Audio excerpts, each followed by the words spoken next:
I'm very pleased to be interviewing Mark Owens, who's Chief Revenue Officer for Corbis Entertainment. Thank you for your time. Thank you. So let's start with your background. How did you get to where you are today?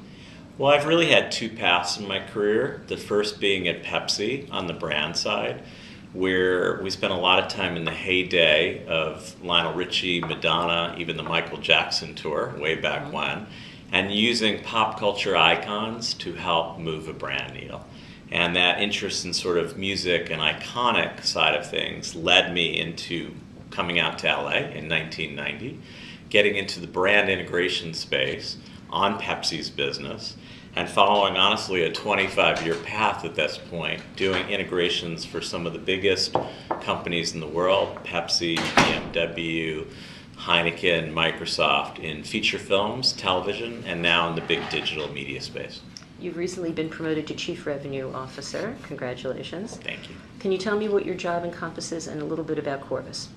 Sure. Corbis is Bill Gates' company. He's the sole shareholder and was founded 25 years ago as an intellectual property company where images, and at this point more than 160 million of them, are used by either media companies or commercial brands from a standpoint of their usage tied to marketing, and whether it's websites or it's brochures or collateral materials. That was the core business of Corbis for many, many years. About, I'd say 10 years ago, they started to work on the entertainment side as the image side started to go into more the digital era. And you weren't seeing the cover of Time magazine or Life magazine or Business Week or even books, as Barnes and Nobles and others were changing. And we morphed into much more a media and entertainment company, which is where I came into the mix and when I joined the company about 5 years ago. So our role is really looking at our archive image business, our breaking business. We own Splash, the largest paparazzi agency in the world, and Demonics, a user-generated news breaking bureau, and an entertainment group that does integration, it does talent deals, it does music deals, and it does sports deals. And my role is to make sure we go to our customers, which are brands, agencies, and media agencies, and provide them that full suite of services on a global basis. Mark, what is your definition of television? As I mentioned earlier, I've been doing this 25 years. So in the Blu-ray, DVD, and VHS and beta, and it's terrible to date myself, and other, the ultra disc, the laser disc, and it's going to mean the demise of the cinema business, and it's going to and then streaming came along, and it's going to be the demise of television. What it really has meant is that content consumption has gone way up.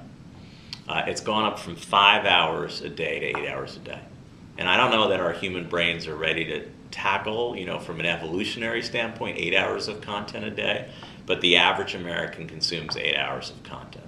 And I think people are going to go away from the word television and just talk about it as content. And are they watching it on device A, B, or C? It's just a device, it's a screen. So everybody's talking about a second screen experience, but the privilege of working for Bill and the privilege of seeing with Microsoft as a client without being too proprietary is you can take a piece of glass and make it a screen. So, you just need the already existing technology in Connect or in other competitive Samsung or other companies to be able to showcase content pretty much anywhere in your home, anywhere in your car, anywhere you're traveling. So that content consumption, it comes down to the power that the producers will have and how the brands relate to that. And so I just think you're going to have more of it, as we've seen. More people go to the movies than ever before, particularly globally around the world, because people want to be entertained. And people talk about the golden age of television. I see it as the golden age of content. There were only 4 or 5 networks that were able to employ the writers, the smart people that are out there, the showrunners, the writers, the talent, in front of the camera.